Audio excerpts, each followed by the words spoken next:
Bueno, hoy es un día especialmente feliz porque acabamos hoy formalmente los libros históricos y si Dios quiere la semana que viene arrancamos proféticos. Entonces es como otra era, ¿no? Nos espera otro momento. Es histórico el momento que estamos atravesando después de ¿cuántos años? Ya 2 años, yo creo. Eh, pues ya arrancar con los libros proféticos es un montón. Ya es como la tercera parte, gran parte del Antiguo Testamento y nos quedan los proféticos y los sapienciales. Así que vamos avanzando milagrosamente. Bueno, hoy vemos el libro de Esther. El libro de Esther es un libro muy bonito. Es un libro que también es histórico sapiencial, no se considera como tal histórico, tiene algunas incongruencias históricas, no tantas como Judith, pero algunas sí. Entonces va a tener más una finalidad didáctico-teológica, nos viene a enseñar algo, pero tiene otra complicación. Si ustedes abren su Biblia y se meten en el libro de Esther, quizás van a tener en el capítulo 1, versículo 1, díganme qué les aparece.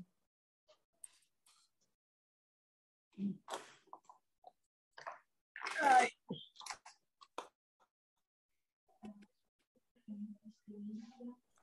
Dice, en el tiempo del rey Asuero, el que reinó desde la India hasta Etiopía sobre 127 provincias, ¿eso?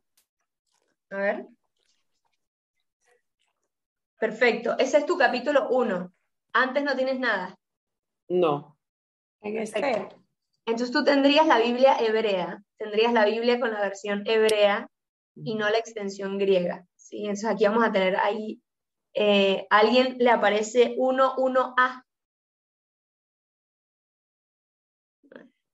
A mí. Perfecto, y arranca con el sueño de Mardoqueo. Sí.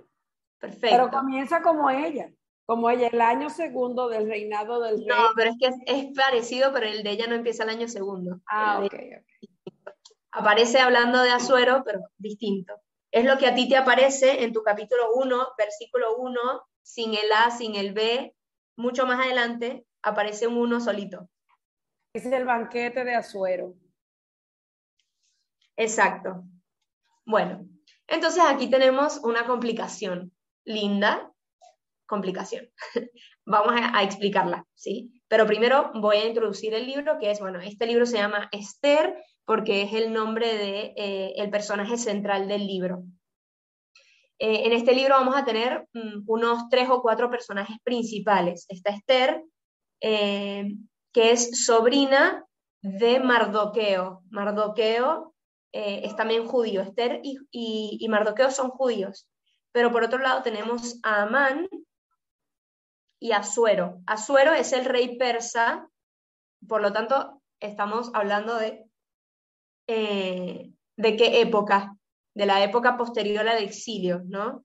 El exilio de Babilonia durante el imperio persa.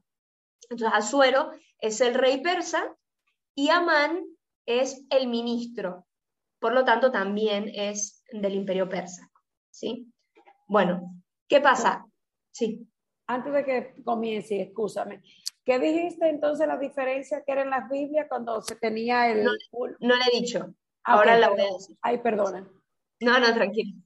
Entonces, en la Biblia cristiana, el libro de Esther se encuentra incluido entre los históricos, ¿sí? Así como nosotros que estamos viendo libro histórico y aparece después del libro de Judith. Pero para los judíos, este libro sería considerado más de los libros proféticos, ¿sí? Nada, entra en otra categoría. No nos importa mucho eso, pero bueno. ¿Qué pasa? Este libro conmemora una fiesta, de hecho, esa es su justificación principal por el cual está en la Biblia, justifica una fiesta judía que se llama la fiesta de los Purim. Esta fiesta nace de este relato histórico, ¿sí? Así como Hanukkah nace de la época de los macabeos, de esta purificación del templo, la fiesta de los Purim se justifica aquí. ¿Y qué significa la fiesta de los Purim? Pur significa suerte. Y por lo tanto es el día de la suerte. ¿Por qué? Porque a los judíos se les iba a exterminar ese día. Y se eligió ese día porque se lanzó a suertes. Y resulta que ese día dio un vuelco y los judíos no fueron exterminados. Ya les estoy haciendo un spoiler alert, ¿no? Los judíos parece que van a ser exterminados, pero no lo son. Entonces, este libro tarda en ser parte del canon hebreo, pero luego sí entra en el canon hebreo. Es decir, que sí es parte de la Biblia hebrea. No es un libro como tal deuterocanónico, pero los agregados que aparecen en letra cursiva o los agregados que aparecen en la Biblia, en algunas Biblias, y por ejemplo en la de Mari Carmen no aparece, son textos deuterocanónicos. ¿Sí? Y no aparecen, son extensiones. Pero la verdad que estas extensiones son lo más bonito de este libro. Entonces, Mari Carmen, vas a tener que buscar una versión que sí tenga la versión extendida. En internet se encuentra. Entonces, hasta el siglo II después de Cristo, los judíos aceptaron la fiesta de los Purim, y posteriormente a esto se acepta este libro como un libro del canon hebreo. Entonces sí aparece en las Biblias hebreas. ¿Por qué se cuestionó tanto el que entrara o no? Porque hay una ausencia de referencia directa a Dios en la versión breve, en la que no tiene 1a y B y C y D. Si lo leemos sin esas partes, nos vamos a dar cuenta que no hay ninguna referencia directa a Dios, y algunas tampoco aparecen algunas referencias básicas de la religión judía, como la ley, la alianza, las promesas, la elección, demás. No aparece eso expuesto en el libro, pero con los añadidos sí aparece y tiene una parte muy importante. ¿Se acuerdan que de la Biblia hebrea tenemos como dos versiones? La versión hebrea pura, que sería la masorética, y la hebrea de los 70, que fue la traducción que hicieron los judíos al griego. Bueno, en la Biblia en la versión de los 70, en la griega, sí tiene los añadidos. Y por eso cuando toman los judíos solo la masorética, recuérdense que para los judíos no aceptan la Biblia de los 70. Los cristianos sí la aceptamos. Entonces cuando deciden el canon, la traducción de los 70 no servía para ellos. Y pues resulta que son 6 capítulos de añadido que tenemos con la Biblia de los 70. Y por eso tenemos todos estos añadidos en cursiva o con la numeración de los pasajes con las letras 1A, 1B, 1C y todo esto.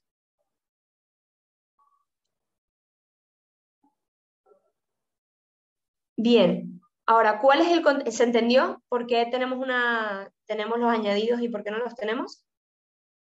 Vale, nosotros vamos a estudiar el contenido sin los añadidos y luego vamos a ver el plus que le suman los añadidos, ¿sí? Es decir, vamos a ver el contenido del texto hebreo y luego vamos a ver el contenido del texto griego, ¿vale?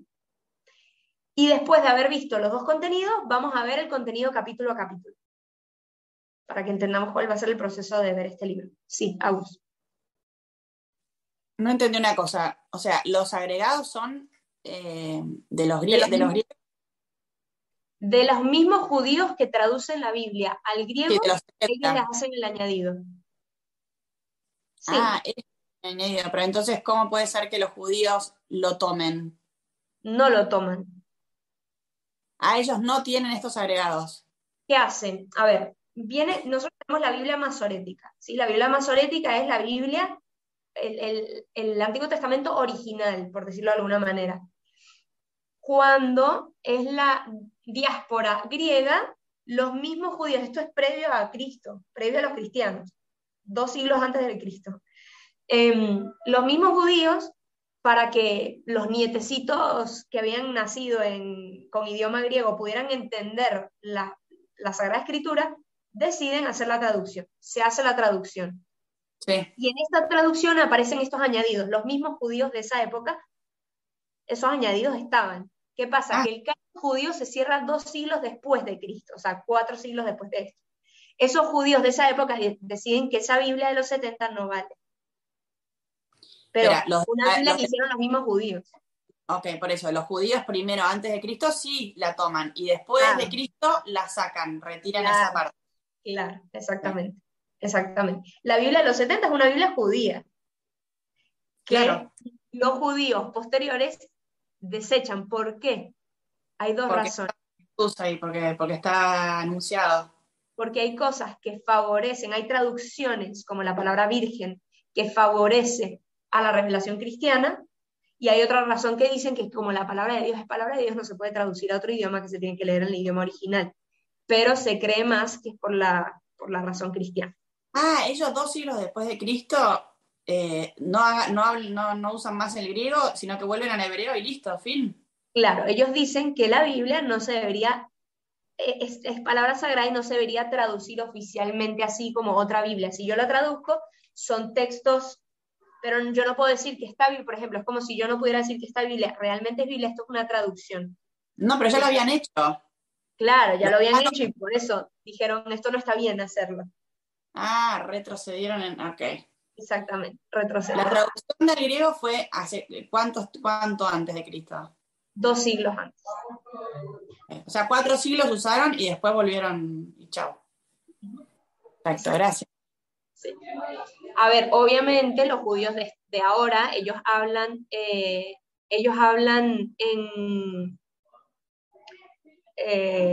ellos entienden las escrituras en otro idioma, ¿no? Obviamente no estamos hablando que los judíos argentinos la leen en hebreo, no, pero el texto oficial, el rollo, es en hebreo. Luego ellos tienen una hojita, ¿no?, traducida, pero esa no la consideran como nosotros que besamos esta Biblia y decimos estas palabras sagradas. No, la palabra sagrada para ellos es en hebreo. Luego, para poder entenderla, se entiende en castellano o en el idioma que sea, pero su palabra sagrada es en el hebreo, ¿sí? De hecho, por eso tienen que aprender a hablar hebreo y demás. Bueno, entonces tenemos estos 2 textos, ¿no? El texto hebreo y el texto griego. El texto hebreo es el más cortito y el texto griego es el que es más el que le meten extensiones. Entonces, bueno, vamos a ver qué dice el texto hebreo. Se puede dividir en 4 partes. Recuérdense que ahorita voy a como hablar genéricamente y luego nos metemos capítulo a capítulo y si nos da tiempo nos metemos directamente en la Biblia. Está la primera parte de este texto, son 4 partes, ¿no? La primera parte, que es del capítulo 1 al capítulo 2, es el repudio de Vasti, esposa de Asuero, el rey, y la elección de Esther como reina persa. Esa es la primera parte, los primeros 2 capítulos. Ahorita estoy en el esquema, así que no se preocupen si no entienden todo. El tercer capítulo, la tercera parte, es el decreto de exterminio de los hebreos, cuando se decide que se va a exterminar a los hebreos. La tercera parte es capítulo 4 y 5, y es la intervención de Esther ante Asuero. Y la cuarta parte, del capítulo 6 al capítulo 10, es la ruina de Amán y la salvación de los judíos. Esas son las 4 partes. Ahora, bueno, ya vamos a entrar en, pues si no, no suena chino, ¿verdad? El relato se sitúa en la época del rey persa Asuero. Y la protagonista principal es una mujer que se llama Esther, que pertenece a la tribu de Benjamín. Su familia se encontraba entre los deportados a Babilonia en el año 597, es decir, en la primera deportación a Babilonia, porque la segunda es en el 587. Entonces, en el relato van a aparecer 2 personajes muy importantes. Amán, que es el alto funcionario, un alto funcionario de la corte persa, y que va a llegar a ser primer ministro. Y tenemos a Mardoqueo, que es tío de Esther, que probablemente la había adoptado después de la muerte de sus padres. O sea, Esther es huérfana. Y más o menos la trama es la siguiente, ¿no? ¿Qué pasa? El rey Asuero se quería mostrar ante los demás, él tenía un banquete y tenía comensales, príncipes y ministros de su imperio, y él quería lucir a su esposa Basti, que era bellísima, ¿no? Y resulta que esta reina no quiso obedecer y no se presenta en el banquete. Y entonces ella es repudiada como reina. Y entonces ahí aparece Esther. ¿Por qué? Porque hay una intervención de su tío Mardoqueo que la introduce en el harén del rey. Y ella es elegida entre todas las mujeres del reino para ocupar el puesto de la reina Basti. Mardoqueo le aconseja a Esther que no diga que ella es judía, que lo mantenga escondido. Por otro lado, se nos narra que Amán es elevado a la dignidad de primer ministro. Y él odiaba a Mardoqueo. ¿Por qué? Porque Mardoqueo, siempre que pasaba delante de Amán, no se postraba como era la costumbre persa, que si tenías al primer ministro ahí, te postrabas. Y como Mardoqueo era judío, él no se iba a postrar delante de nadie más, sino delante de Dios. Entonces Mardoqueo le agarra mucho odio a Amán. A Amán le agarra mucho odio a Mardoqueo. Y entonces él consigue manipular al rey Asuero para obtener un decreto real para perseguir y exterminar a todos los judíos. O sea, este odio, esta soberbia de no lograr que alguien se te postre ante ti y cumpla con sus deberes aparentes. Sí, Agus. ¿Pero cómo puede ser que no se postraba, pero le entregaba a su sobrina? ¿Qué onda? Muy bien. Ahí Amán es el primer ministro, el rey es el rey persa. ¿Sí? El rey es una cosa, el primer ministro es otra cosa. El rey, Mardoqueo era fiel al rey. Era fiel como uno puede ser fiel al presidente, pero no lo pones en el lugar de Dios. Okay. ¿Sí? Porque él buscaba el bien común, el bien de la sociedad, el bien en este caso, del reino. De hecho, en el capítulo 2, Mardoqueo escucha que hay 2 eunucos que se quieren confabular contra el rey, y él va y le hace saber al rey esto. Y por eso también se gana el favor del rey. O sea, Mardoqueo está a favor del rey. Lo que pasa es que no va a poner al rey en el lugar de Dios, ni al primer ministro tampoco, ¿sí? Era un hombre respetuoso, pero hasta ahí. Pero Amán era un hombre muy soberbio y no le parecía. Entonces él, manipulando al rey, logra sacar este decreto de exterminio a este pueblo que aparentemente Amán dice que todo este pueblo se quería alebrestar contra el rey. Y entonces el rey dice, ¿cómo? De ninguna manera. Entonces hace un texto, un decreto, ¿no? ¿Qué pasa? Que los judíos son avisados que en 3 días, no me acuerdo ahorita en cuánto tiempo, van a ser exterminados. Y entonces Mardoqueo va a hablar con Esther y le dice que se presente ante el rey para interceder a favor de la nación judía, ¿sí? Y entonces esto era muy peligroso, porque nadie se podía presentar ante el rey sin haber sido llamado. Tú no te podías así, aunque fuese la reina, no te podías presentar ante el rey, porque quien hiciera eso merecía la muerte. Inmediatamente lo mataban por desobedecer un decreto real de que no te puedes aparecer así nomás frente al rey sin permiso, ¿no? Y entonces Esther hace toda una oración y ayuno y se presenta ante el rey. Y entonces interviene a favor de su pueblo. Y en ese momento la suerte cambia. El pueblo judío es salvado por mediación de Ester, Amán es ajusticiado, porque se dan cuenta que Amán manipuló al rey, y Mardoqueo, que tiempo atrás había hecho saber lo de los eunucos, y Ester le dice al rey, recuerda que este ciudadano es un ciudadano fiel y merece un reconocimiento, ¿no? Entonces Mardoqueo es constituido primer ministro en sustitución de Amán. Da un vuelco todo. Entonces los judíos obtienen además la autorización, además de resistir a los asaltantes y castigar a sus enemigos, ¿no? Ellos tenían la opción de que quien venía a atacarlos, ellos podían atacar de regreso. Y entonces, para conmemorar este día en donde la suerte de los judíos cambia y en vez de ser aniquilados, son reconocidos y son exaltados, se establece la fiesta de los Purim. Purim, que significa suertes, porque Amán determinó el día que él iba a matar, a exterminar a los judíos, echando a suertes. Y por esa misma suerte se salvaron y prevalecieron contra sus enemigos, ¿no? Toda la narración muestra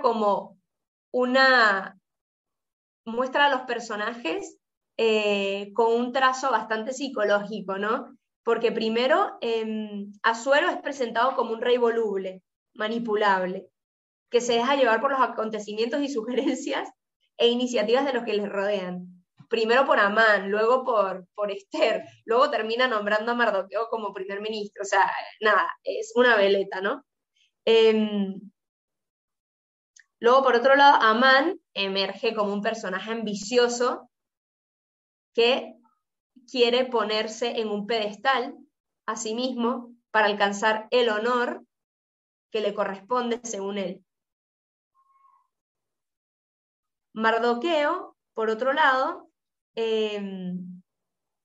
se nos muestra como un judío fiel, un judío que esté interesado no solo en el bien de su pueblo, sino de todo el imperio, como se nos muestra por este hecho de defender al rey de estos eunucos que querían hacer un levantamiento contra el rey.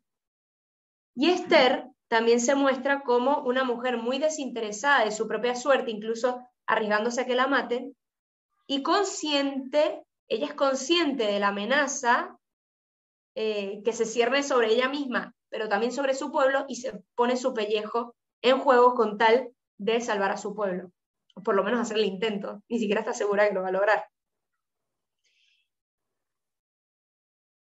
Y el pueblo se nos muestra en una realidad donde se presenta como víctima, ¿no? Pero gracias a su fidelidad consigue superar la prueba y permanecer libre. Bien, esto sería la narración hebrea, pero ¿qué se nos muestra en la narración griega o qué se amplifica, qué se le suma a esta narración? Primero, la narración griega, o sea, las adiciones griegas, ¿no? Porque están, generalmente en la Biblia aparece en cursiva, lo que son adiciones, depende del tipo de la traducción, pero probablemente les aparece en cursiva. Si es la cursiva, son adiciones. Entonces, ¿qué le suma, ¿no? Y le suma porque explicita el significado religioso. En el texto hebreo nunca se nombra explícitamente a Dios. Y en el añadido griego, el nombre divino aparece más de 50 veces. Ya por ahí se nos ve que tiene una clarísima intención el añadido griego. Entonces, ¿qué hacen los añadidos? Presentan una perspectiva religiosa. De los mismos acontecimientos les dan la interpretación religiosa. Entonces, la obra, siquiera antes de narrarnos el banquete de Asuero donde quiere presentar a la reina Vastí, nos presenta a un sueño, un misterioso sueño que tuvo Mardoqueo. Mardoqueo tiene un sueño un poco profético, donde esto que luego iba a suceder, él ya lo soñó. De hecho, aquí, si nos fijamos, en el versículo 1i, capítulo 1, versículo 1i, y latina, dice que en respuesta a su clamor estaba clamando el pueblo en el sueño de Mardoqueo. Dice, de una pequeña fuente nació un río caudaloso, enorme. De una pequeña fuente como fue Esther, una mujer huérfana que se hizo, que se convirtió en reina, de ella manó una gran fuente, ¿no? De salvación para todos, porque así todos los judíos se salvaron. Entonces, en esta primera parte nos aparece el sueño de Mardoqueo, y también más adelante, en el capítulo 10, aparece la detallada explicación de ese sueño hecha por el mismo Mardoqueo. Mardoqueo explica su sueño a un otro en el capítulo 10. ¿Y qué pasa? Ese sueño le da un contexto profético y apocalíptico a todo, porque en el fondo era como que Dios ya se le había manifestado a Mardoqueo. Sí. Mari, ¿capítulo 10 o versículo 10? Capítulo 1, versículo 1a, hasta el final del 1, está todo el sueño de Mardoqueo, y luego en el capítulo 10, versículo 3, del A a la K, está toda la explicación que hace Mardoqueo de su sueño. ¿Sí? Entonces, a la luz de este preámbulo, de este libro, ¿no? Porque el libro, el capítulo, y del epílogo, el capítulo 10 es el epílogo, se nos pone de manifiesto que Dios es el Señor de la alianza, que Él conoce de antemano y que encamina hacia el bien de los que actúan rectamente, pero siempre respetando la libertad humana. Y para la realización de este plan, cuenta con las plegarias del justo y de todo el pueblo. Y cuenta no solo con las plegarias, sino también de la acción. ¿Sí? ¿Qué pasa? Luego también otro añadido va a ser las oraciones de Esther y Mardoqueo. Mardoqueo hace su oración en el capítulo 4.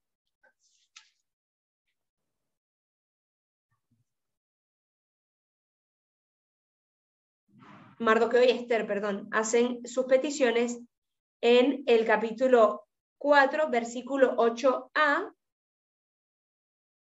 y capítulo 4, versículo 17a a la z.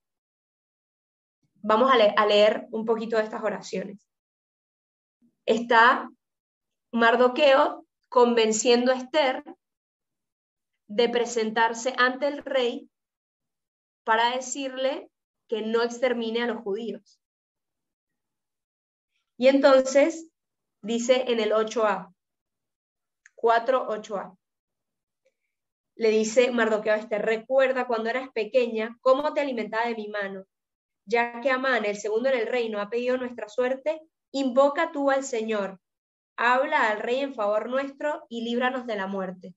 ¿No? Mardoqueo le pide a Esther que intervenga ante el rey, que ella como reina puede hacer esto. Y más adelante, en el capítulo 4, versículo 14, al final, no, vamos a leer el capítulo 14 entero, le dice Mardoqueo todavía a Esther: si ahora te obstinas en callar, el auxilio y la liberación vendrán a los judíos de otra parte, mientras que tú y tu familia pereceréis. Incluso es muy posible que hayas llegado a ser reina para una ocasión como esta. ¿No? Le dice como Dios todo lo tiene pensado, y si llegaste a tener este poder, si llegaste a tener el ser reina, quizás es justo para este momento, ¿no? Quizás Dios lo permitió para este momento de intervención, para que el pueblo judío no fuera matado, ¿no? Muy impresionante. Y entonces Esther le responde, mira, yo voy a ayunar, yo voy a orar, ustedes también oren y ayunen por mí. Y dice en el capítulo 16, en el versículo 16 al final, aunque la ley lo prohíbe, me presentaré ante el rey, y si he de morir, moriré, ¿no? Como que ella está dispuesta a dar la vida. Ella está dispuesta a dar la vida, con tal de buscar el bien de su pueblo. Agus. No entiendo entonces por qué no tenemos todos esa versión. ¿Por qué no tenemos? Porque la traducción de nuestro Antiguo Testamento puede venir directa. ¿Qué pasa? Lo que les conté de San Jerónimo y de San Agustín, ¿se acuerdan? Que San Jerónimo dijo, yo voy a traducir el original hebreo, el masorético, porque ese es el original. Y San Agustín dijo, no deberías hacer eso, San Jerónimo, porque Jesús, cuando citaba la Escritura, citaba la versión hebrea, perdón, la versión griega de los 70, y los apóstoles citaban la versión griega, pero Jerónimo dijo, yo voy a usar siempre todos los originales. Y San Agustín dijo que no. Entonces, ¿qué pasa? Que nosotros como cristianos tenemos dos versiones del Antiguo Testamento, la versión griega y la versión hebrea. Si mi Biblia viene de la Vulgata, que es la versión latina, la versión de Jerónimo, mi Biblia no va a tener, en todo el Antiguo Testamento es versión hebrea. Yo soy fan de San Agustín, olvídate. Sí. Yo también.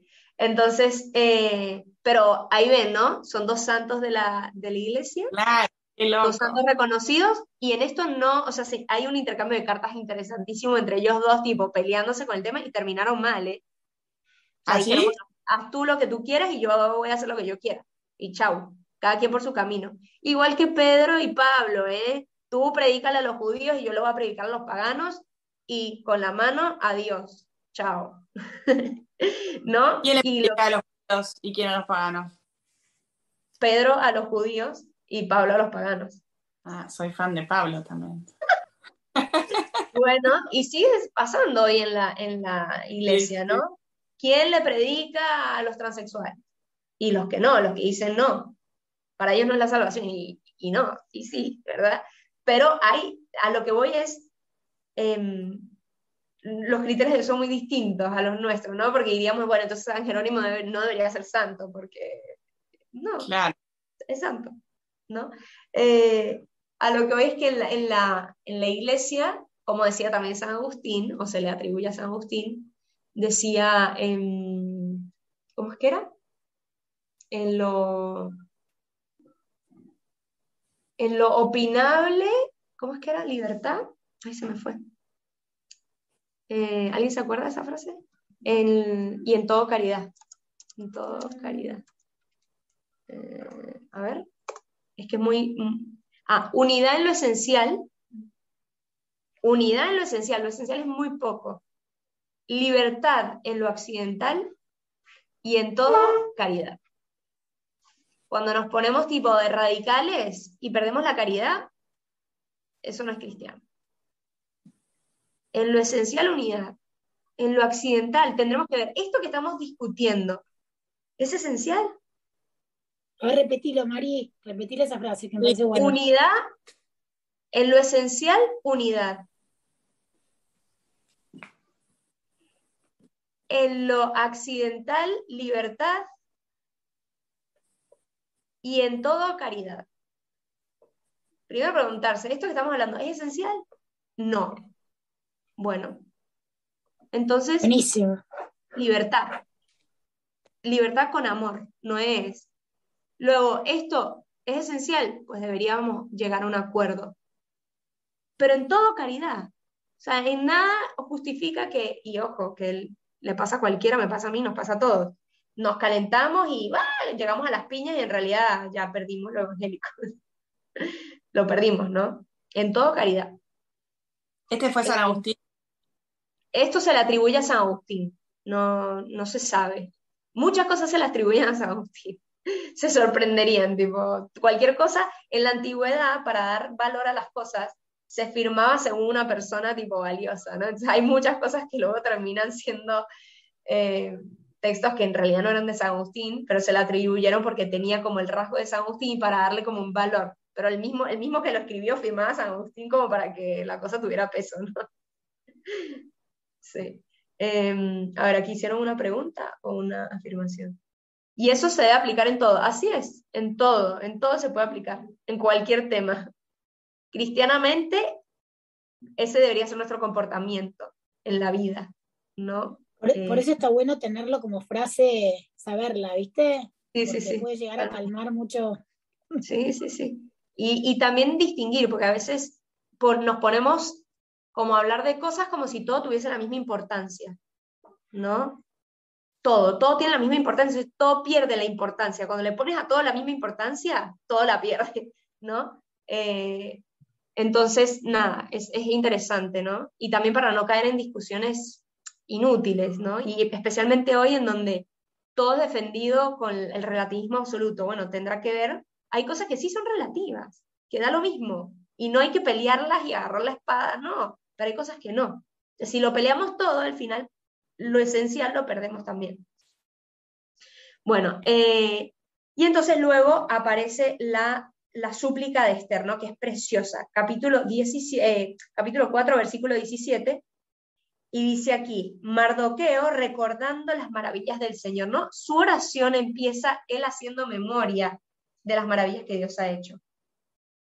Y esto es precioso, porque él en un momento de crisis, de lo que tiene que hacer es suplicar, lo primero que hace es recordar las maravillas que hizo Dios. Entonces se ancla en la fidelidad de Dios, se ancla en la confianza de Dios para luego pedir, pero se ancla en la certeza que Dios es fiel, que Dios ya ha actuado en su vida, ¿no?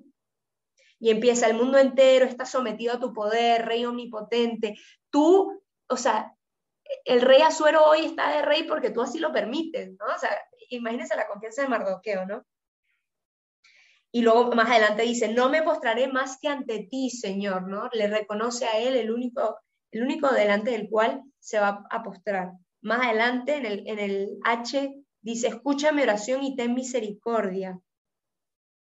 Y en la K, 17K, dice, la reina Esther, presa de un temor mortal, ella no se le fue el temor, ella confiaba en Dios, pero eso no quitaba que tenía miedo, ¿no?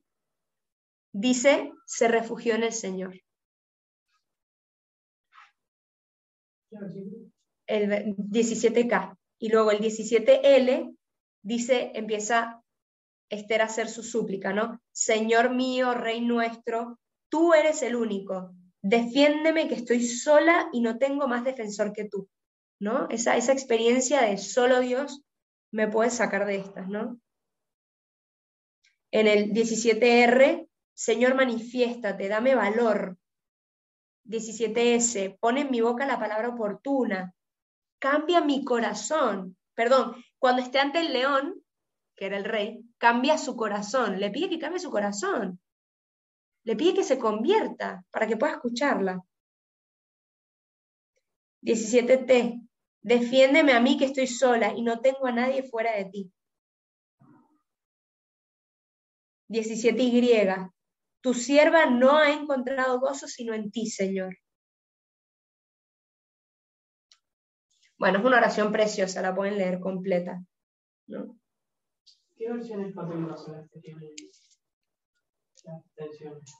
La versión que obtiene su traducción de la griega. Pero puede ser tipo la de Jerusalén. La de Jerusalén debería tenerla.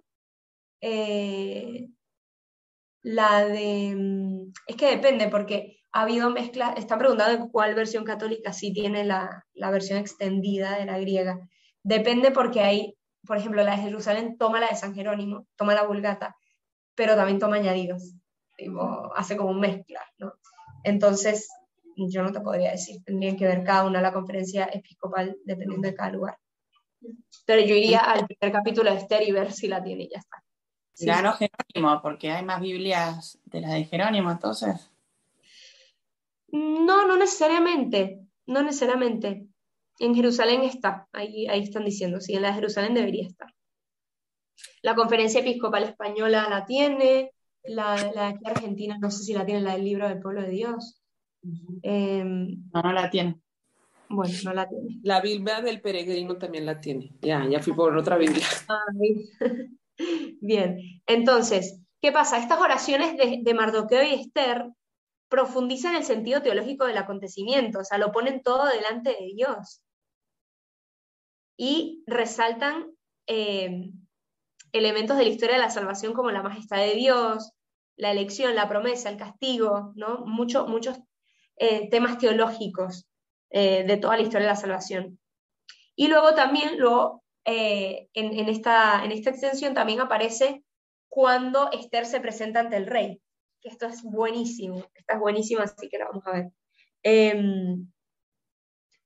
Aparece toda la extensión y obviamente enriquece el texto 100% con tonos dramáticos, porque nos muestra el miedo de Esther ante el peligro de que la pueden matar en cualquier momento por hacer esto, pero su confianza en Dios, después de haberse preparado con mucha oración, ayuno y penitencia, y rompe la ley de presentarse ante el rey.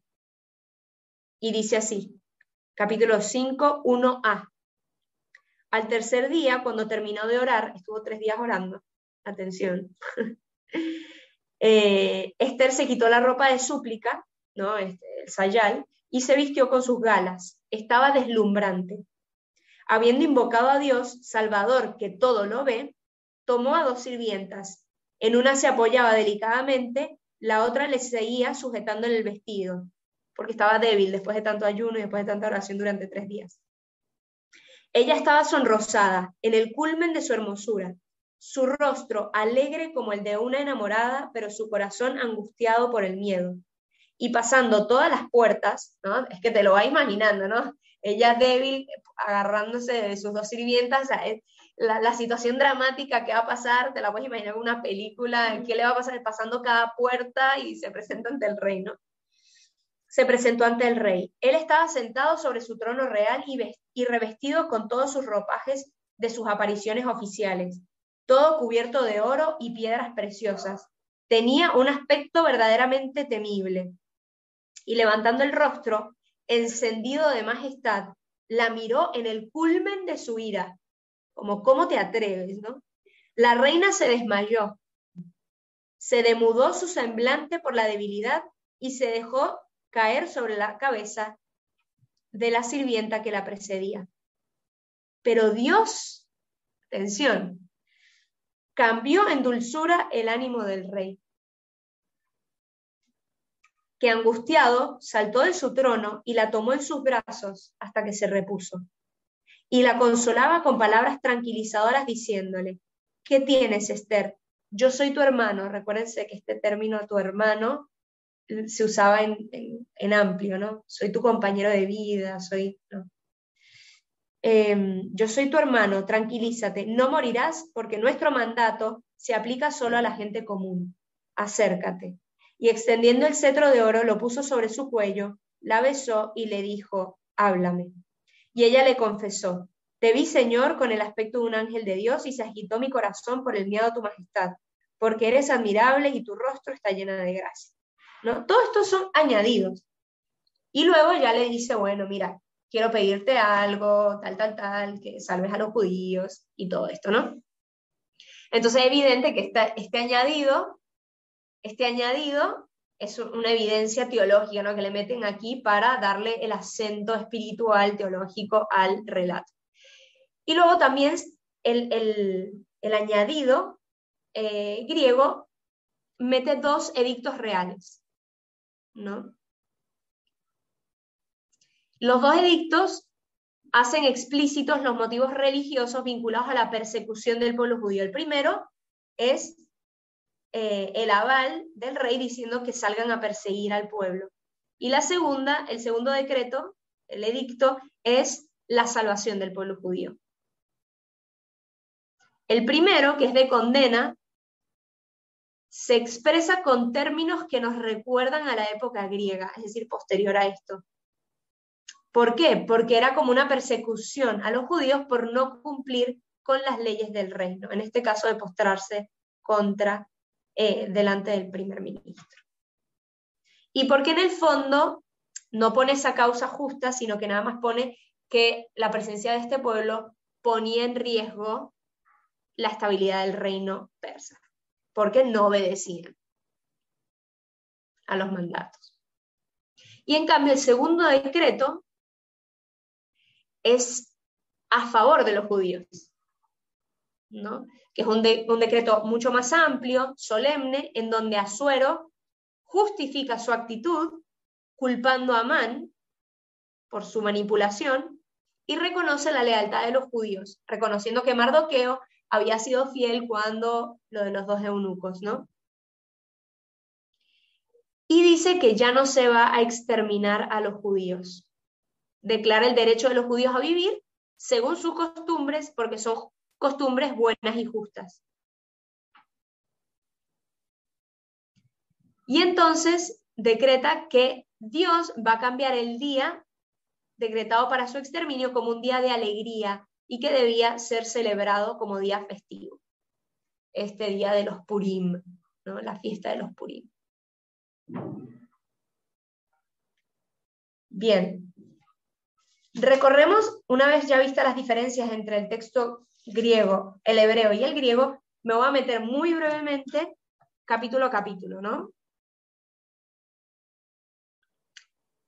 Capítulo 1 y 2. El rey persa Asuero, ya todas estas cosas le van a sonar repetitivas, no importa, pero para que les quede claro en dónde está. El rey persa Asuero, casado con Basti, su bella esposa, quiere mostrar la belleza de Basti a los demás y ella se niega a obedecerle. Entonces esto se forma un escándalo tremendo, Basti es repudiada como reina y hay como una especie de concurso entre las mujeres más hermosas del reino. Y en esta escena entra Esther, quien vivía con Mardoqueo de la tribu de Benjamín.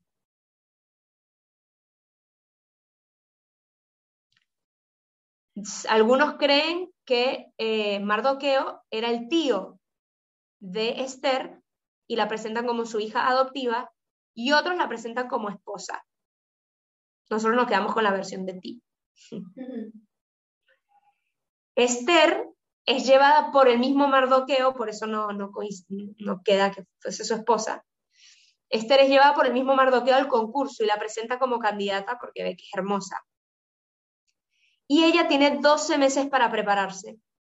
6 meses en tratamiento de óleo y mirra para tener la piel suave, imagínense. Tipo, se le unge diariamente con óleo y mirra durante 6 meses. Y los otros 6 meses se le perfuma con aromas, de manera que ya su piel de forma natural huela así, ¿no? Esa era la tradición de la época. Habrá que ver si funciona, pero bueno. Cuando ella se presenta ante el rey, ella gana el concurso, ¿no? Y se le coloca la diadema real sobre la cabeza y se convierte en reina. ¿Ok? Esta es la primera parte. En el capítulo 3, Asuero eleva al poder a Amán como primer ministro y manda que todos los servidores del reino doblen la rodilla y se postren ante él. ¿No? Ahora ya entendemos. Amán, en su afán de poder, dice, todos los que pasen delante de mí, porque yo soy el primer ministro, deberán arrodillarse. Y Mardoqueo no hace eso, nunca, porque él solo se postra ante Dios, porque es un judío fiel. Y Amán, lleno de soberbia, decide exterminar a los judíos. Y va al rey y le presenta la situación y le dice que el reino está en peligro porque hay un pueblo que se está alzando contra el rey. Y entonces hacen el decreto. Y se echa suertes a ver cuándo toca exterminarlos. Y toca a los 12 meses, en el último mes del año. Y entonces se monta una gran horca en casa de Amán. Sí, sí. Vamos a matarlos a todos. En realidad él quería matar ahí a Mardoqueo, ¿verdad? La mayor humillación. Capítulo 4 y 5 se narra toda la intervención de Esther. Mardoqueo va a ver a Esther, eso ya lo leímos, para solicitarle la intercesión por los judíos ante el rey. Esther, obviamente, como que al principio no está segura, pero Mardoqueo le dice que Dios igual va a salvar al pueblo judío pero quizás no a través de ella. Entonces que era mejor que ella se involucrara porque él había soñado que esto se iba a cumplir, así que esto iba a suceder, pero tú ves si quieres ser parte o no de esta situación, pues si no, quizás tú terminas muerto también. Y entonces Esther se presenta ante el rey, ¿no? Esto que acabamos de ver. Y esto se lo avisan a Amán, le dicen, oye, la reina intercedió, y entonces Amán se enoja muchísimo al ver a Mardoqueo. Y entonces, esta parte es buenísima, se los recomiendo que la lean, porque es como un twist buenísimo que se da, que en el capítulo 6, del capítulo 6 al 10, se nos narra todo la vuelta que ocurre, ¿no? Y es el rey llama a Amán y le dice, mira, hay un hombre en mi reino que ha sido súper fiel y que ha venido, entonces Amán cree que está hablando de él. Entonces, tremendo y tal. ¿Tú qué harías por este hombre? No, yo diría que lo suban sobre el caballo y que lo paseen por todas las calles y todo el mundo lo honre y tal. Claro, porque él juraba que era él. Y bueno, ¿y qué harías tú por este hombre que en realidad engañó al rey, hizo esto? Yo lo mandaría a matar a la horca. Y en ese caso sí se trataba de él.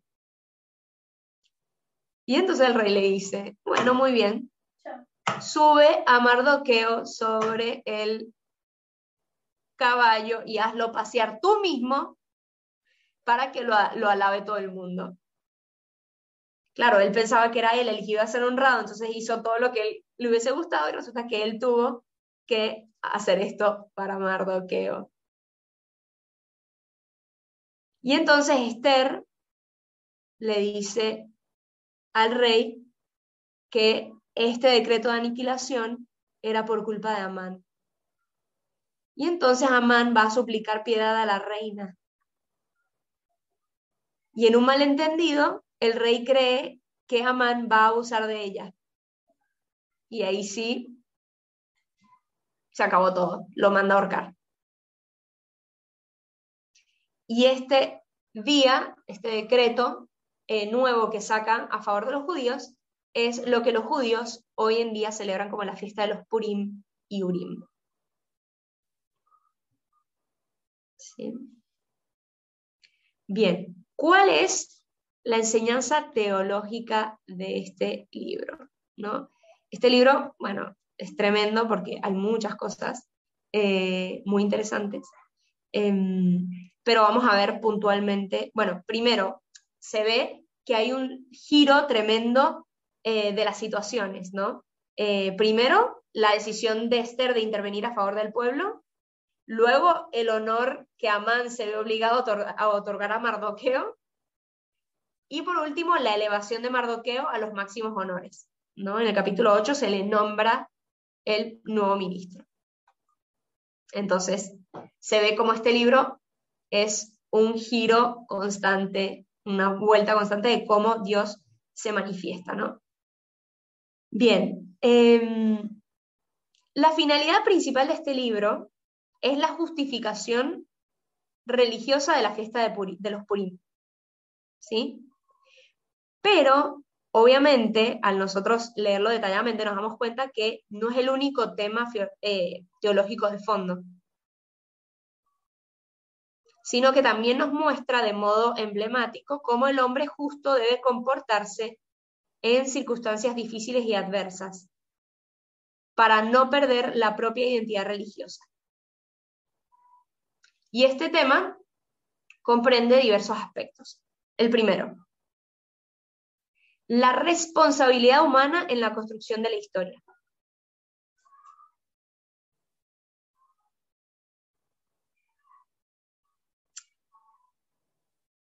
¿Qué pasa? Si nos damos cuenta, Dios decide confiar a sus criaturas la difícil tarea de gestionar un mundo humano.